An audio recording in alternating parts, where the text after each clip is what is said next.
on Lou versus Augustus Caesar on Mealis. Yeah. Okay, the same Melius University that we saw last round. Really scary stuff. Triple gank, triple Mitra. It's aptly called the jungle because once the Lotus Haze is scored and the upgrades are sliding all around, you are lost in the wilderness, and you are stuck and you are afraid. My favorite part of playing any game against Mealis Use, them revealing that they are playing Mealis Use. I hope that someday we have to reveal that we are playing something else at the beginning of the tournament. I have heard that the way that Melius U is worded, where you pick 3 at the start of your game, you could, NSG could potentially print other copies of Melius U other than the 3 that we have so far, and you could pick others to start the game with. Yep, you could. And Oxy's shouting out that this is the grand finals, the top 2 players, so this final will be untimed. Both players can take as long to think through the lines as they want. Trade on starting with Audrey coming down. A bit of a surprise because I wouldn't expect Audrey to be actually being used as a breaker that much. And running RD is a little bit of a risky proposition considering that's probably the Melius call and would get a hedge fund back to hand. Yeah, and this deck does have normal breakers. It has a Buzzsaw, it has a Rising Tide, has an Echelon, has Tungsten Tailor. Like this is much more of a normal deck than the one we just saw. So yeah, so it looks like we are getting the Melius call. Clicking to it for a credit to hopefully find a trashable for Audrey. And did get hit by the trigger. No big surprise. I mean, you're putting it on R&D there almost certainly. It's a little bit like Nuvang. Like even if you've seen Agenda, you should just spin it most of the time. Okay, Fermenter coming down is nice. Funnily enough, if we didn't know better, this would look exactly like the deck that Kolov was playing. Yeah. But since we have open deck lists, both players have open deck lists. We know it's on normal breakers. I wonder if the early Audrey play was a chance to hopefully find a trashable on the top of the deck, just hopefully see one, and then have a way into server 1. Like a guarantee. Yeah, I imagine. Pass an ice. But in my experience, that usually tanks your economy pretty low. You know, you would trash down to 0, I guess 1 with Lou, and that will slow down your economy for the next couple rounds. Also, presuming you have the fermenter in hand, so. That's true. The fermenter's going to be important money. But I think that this Lou really wants to find its companions soon. Let me check how many companions it's on. Yeah, it's on two paladins, 1 fencer, which is less important, and 1 Taka. That's less important. There's the first one. Taka's good, but Taka does not. Taka doesn't protect you, and Taka doesn't get you any immediate value because you don't even have anything to use it on. Yeah, you cannot spend the Taka credit using Audrey. I have found early Taka to be a little bit awkward sometimes because it's maybe one of the worst punishments when it gets to the 3 counters, being forced to take a tag and then potentially just get it trashed. So hopefully Tradon can find some breakers soon, and have the runs make sense too, because it also feels bad when you're forced to run archives just to spend your Taka dollars. Yeah.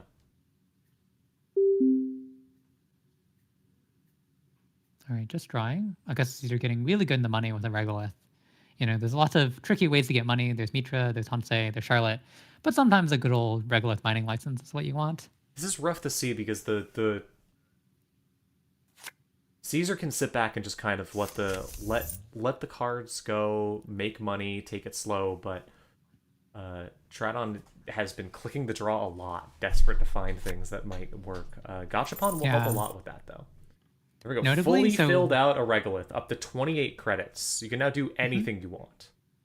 Tradon's deck is called Big Lou. It's on 45 instead of the 40, and it's only on 1 copy of Nuka, which we're seeing get RFG'd right now. So, or possibly RFG'd right now. So the draw is going to be a little bit slow. I imagine Paladin's the best install here to just sort of stabilize your econ. Here, although losing the Buzzsaw is rough. But I assume we're on 2. Yeah, we're on 2 Buzzsaw, so we should be able to find the second one. And there's no rig destruction in this deck other than a potential Rihanna Unleash. Looks like no Unleash, so we should be safe. Yeah. Safe so long as you don't just, I mean, ganked is your biggest danger. Yeah, if you don't like face check a Cloud Eater or an Event Horizon with no dollars. Grabbing the Paladin. Because this conveniently lets us have an easy choice of what to RFG. We can RFG the other Paladin. I imagine it's probably a option to remove the Fencer because we're not going to be trashing that much. Yeah, I was going to say I personally probably would have removed the Fencer because what are you doing with it? You're not up against an asset stack. I suppose the Charlottes and such can be used for it, but I just don't think you're going to be using it enough. Yeah, Lacostas are really expensive to trash, and sometimes you get the really high roll where you like steal the agenda first, Fencer gets to 3 or 4, and then you can use all of the credits at once to trash Lacosta, which definitely feels amazing. But it can be really awkward if you get it. Just have the counter sitting on there. It is a one of those, so that makes sense. And also the bravado that Trade On did RFG is a little bit hard to play against Kentucky Ice. Yeah, that's true. Cracking 11 the center, credits, makes sense. lots of money. So both players back in the money, and hopefully we can get into some draw and Echelon. okay. That's good. That works with Audrey. Yep, they do synergize, giving Just the strength boost. Clicking for a credit. Interesting. Yeah, not drawing deeper into the deck, so presumably Trade-On has cards that he values. Yeah. All right. 2 cards in server 1, 2 ice on server 1. Not what you want to see because there aren't really many ways to actually. If that's a ganked, you have 1 icebreaker and it's not very good. He might feel safer to face check now because like he could potentially pay into a Cloud Eater. Yes. All right, getting a Tide there is good, so we're gonna be able to get through any just sort of small tattoos. But Especially hopefully with, the cards in hand are like Steel Strike Funds, and then you don't mind taking some damage along the way. Especially with Trickster Taka, you now can kind of just pay through stuff. So now you can start face checking things. I mean, what code gates are we running here? Just trying to. We did see all 3 Atinis. That's probably the one So thing there's we definitely can't 3 break. Atinis, but Atinis, you can spend 6 credits if you need to. We're gonna go for it. Boomerang the outer ice. And yeah, like you said, this is our window. Ooh, it is a Cloud Eater. Oh, no. Boy. All right, so I'm not sure what you do with this because if you're not boomeranging, like, there's no good option here. Yeah, so Boomerang and taking the 2 tags is an option. With Open Decklist, they know that this deck is running no tag punishment, but there always is the basic action tag punishment of trashing your resources. In this case, your companion friends. You also do have to let something get trashed or. So yeah, going to take the tags, but then you also have the problem at the end where there's the extra. Yeah, you have to choose one subroutine to fire, basically guaranteed. So maybe we're going to take another 2 tags and just go tag me? Yeah, 4 looks like that's what we're tags. doing. All right, Bow 2, which we can spend our Taka dollars on. Like you said, a gank here is quite dangerous. I mean, I It think will a gank us gank back here into the might Cloud just Eater. ruin you because you can send them into the Cloud Eater again, and the Cloud Eater triggers again because Yes. it was res this turn. Yes. So you get the encounter effect. You take another 2 tags. But we'll have to see Trade-On's money after breaking this Bow 2, which costs 6, I believe, taking him down to. So that's taking 3 Trickster dollars, 3 real dollars, down to 5. And yeah, 5's not enough to break Cloud Eater again. So We're gonna go for it. calling Finding it. a send a message. Okay. And a Lacosta. Okay. Oh my We're safe. gosh. Incredibly bold play there. Extremely dangerous play that We could have are instantly safe. killed you. That was. I mean, I think that might have just been looking at this and saying, okay, if I don't do this, I lose. Like this is my. If this is a ganked, I lose. But if I don't do this, I lose in the long run. Yeah, this is sort of similar to what we saw in the last game from Cold Lava. Just when you see that Lotus Haze coming, you just go, oh no, I need to go run now. It didn't end up being Lotus Haze, but it very well could have been. And yeah, just hedge fund, trashing both your resources. With 4 tags, good luck ever having friends. Poor little ones eaten by the big bag snake. Snake ate all the I mean- companions. How sad. No. The snake. I don't is know the if this paladin, is the trickster. this is a natural ecosystem. Would a big snake eat a fox and an otter? Makes sense. I think yeah. No, I think those could get eaten by a snake. Yeah. I could see that. This snake especially looks pretty bloodthirsty. This is why we didn't see the narwhal get installed because snake can't eat that.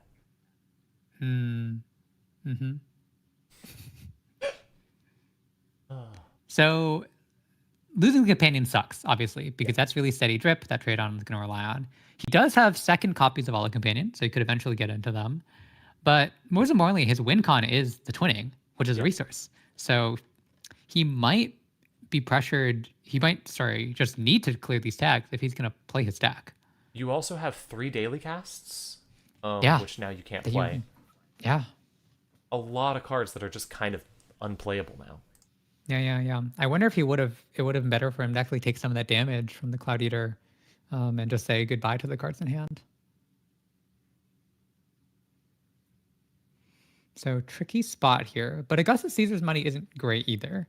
You know, he spent all that money vesting the Cloud Eater, emptied a bunch of that Regolith money.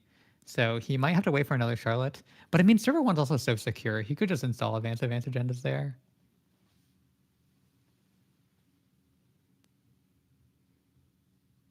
Tricky position for the runner here. I assume he's looking at a handful of resources that he can't play.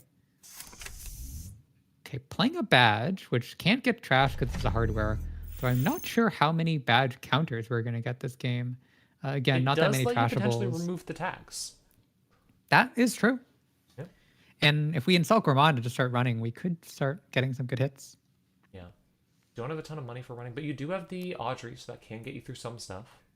Mm-hmm. We could Audrey through part of the Empiricist, for example. Yep. Okay, starting with the Spin Doctors, we're probably just looking for options, agenda, something to push. That's something to push. But one install on a server, you're usually not too scary as Melius. It's 2 installs that you're more mindful of because a Lacosta, or one unadvanced card, sorry. If server 1's advanced, it could very well could be an agenda. Oh, you know that's not. It's not an agenda that could be scored out. There's no Lacosta. There's no seamlesses. There's nothing like that. There's no tricks that can be done. So you're safe to leave. If anything, it's probably just one of those like scary upgrades, like Mitra or Gank, just setting up for next turn. And even if it's Charlotte, it didn't get advanced, so you don't have to worry about that. Exactly. Yeah, that is one of the balancing features of Charlotte. It's obviously a very, very strong econ card, but it does sort of show its hand, requiring the extra click to advance it. Okay, drawing up. Really looking for a way to get some money and clear these tags. I have to wonder if Tridon's entire hand right now is just a bunch of daily casts and companions that you can't play. Yeah, it might be. Like, considering how he was hesitant to take the damage, I assume he thought his hand was pretty valuable because Daily Cast is a good, valuable card. But, okay, pitching a Strike Fund, which isn't bad. Just getting the 2 credits quickly with Audrey. Yep. Right. Another spin. Really digging here. I presume digging for Lacosta or something to put in that server that'll be actually scary. Yeah. Just icing archives. It's going slow. Maybe the hand's all ice. Could be. Throwing away one card. Like, still have 15 credits, but not the best place to be. Mm-hmm. Both players kind of slow rolling it here. Mm-hmm. Which isn't the worst thing for Tradon, considering that he wants time to clear these tags, set up his board, and he does have the points advantage right now. I was going to say, one downside of this Corp deck, it's playing 8 agendas, which is a pretty low density, but sometimes low density backfires on you because you really want to find an agenda to start pushing.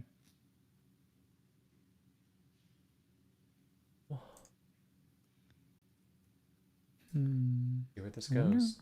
Yeah. 6 cards. I mean, Tradon just really wants a sure gamble here. Stabilize the money. Sure clearing some gamble. tags. Sure gamble and a Gourmand. Or what I want to see. I'm just desperate to see Gourmand. Mm-hmm. The funny little face of that boy. Just gonna go just for running it. HQ. No Gourmand.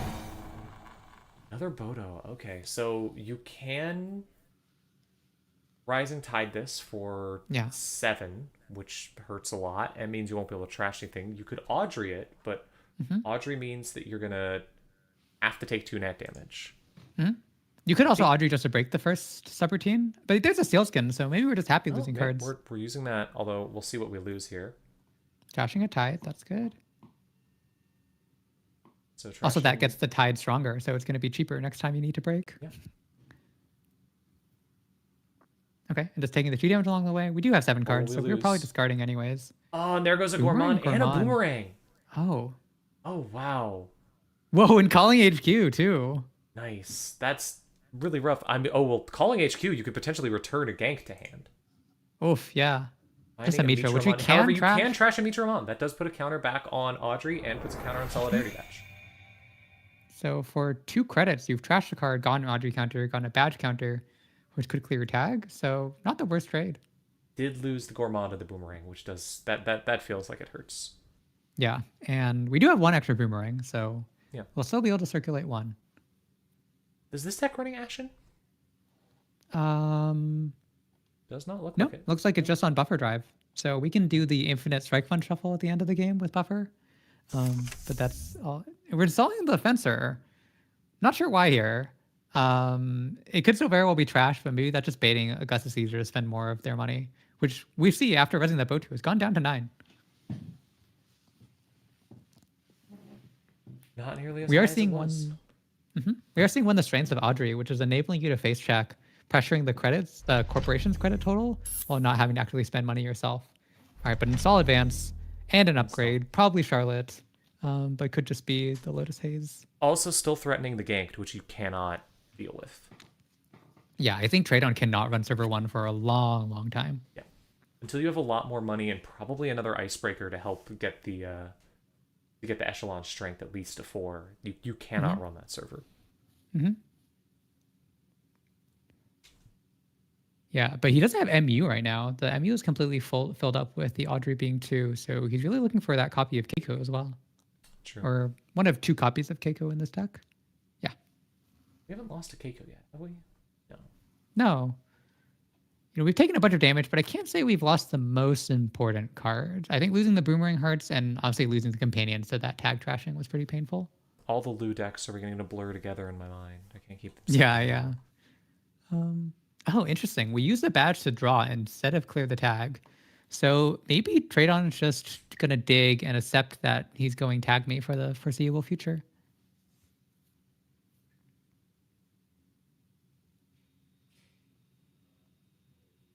It's kind of striking that Cloud Eater is probably one of the best tagging ice right now, because against Kentucky you're so pressured that you can't usually take the other options.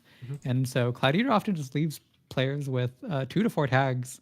Not what you expect out of Kentucky, but Kentucky has a lot of good tag punishment options in faction now, with Mindscaping and the new card Unleash, neither of which are in this deck. So you can float 4 tags a little bit safely, but you just can't install your resources. Taking 2 credits, Boomerang? Where are we going to see the Boomerang go? Interesting. We could go HQ again, taking What do 2 you know damage along the Bodo? way. Not We're running server 1. going for server 1. Okay, I mean, I'm not. There's. I don't know how this works. I don't know how you don't die here. Like, So you Okay. can spend 2 cards to boost Audrey. Okay, Steelskin's good. yeah. And then you can break the 2 subroutines that matter, taking 2 more tags. Okay. Pitching get a rid- cast, yeah, makes sense. So yeah, just taking 2 more tags. You don't have to worry about anything else. Yes. And then Now- we'll take 2 damage through the Botu, but then ganked is the issue. If you take the ganked, what happens to you? Oh. Like, Just Mitra here, which is going to Mitra. blank the Boomerang. oh no. Oh, a teeny. Oh, it's And you have no option. I mean, you had just that. All you could do is pay 6. But you can't pay 6 because we're in threat 6. 3. No, you can't, because the threat 3 turns off the payment option. Oh shit. Okay. Yeah. No. Threat 3 turns Yeah. off the payment option, and that means that you can't. It's a code gate, so you can't do anything about it. No, we don't have Yeah, any you breaking take your- solutions for it. If you have another steel skin in hand, which I highly doubt it, and it hits that, that's your only option. So if server 1's non-advanced card is the ganked, this might just be game. Well, yeah, you would have to jack out afterwards. Okay, no. All right. Will we see? Nope. Going to go for it.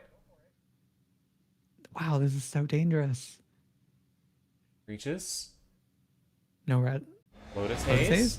It's the Gank. gank. That's it. That's game. Oh. Going back into the Cloud Eater. Wait, we went back into the What? Cloud Eater. Cloud Eater. 3, because we can't pay for this with Echelon either. It costs 6 just to get to strength. Yeah, So okay. all the subroutines fire. Same difference. Wait. Oof.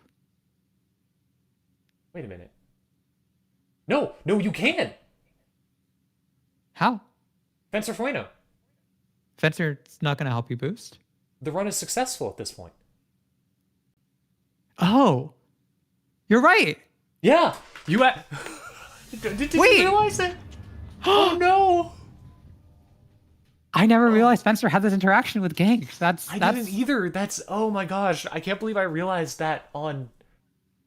I feel that's so so bad. sick. I mean, well... But to be fair, in a sense, I think Augustus could have also bounced into the Atini and it would you could have bounced in the Atini damage. and gotten that, like, because of the threat. Yeah. Yeah. So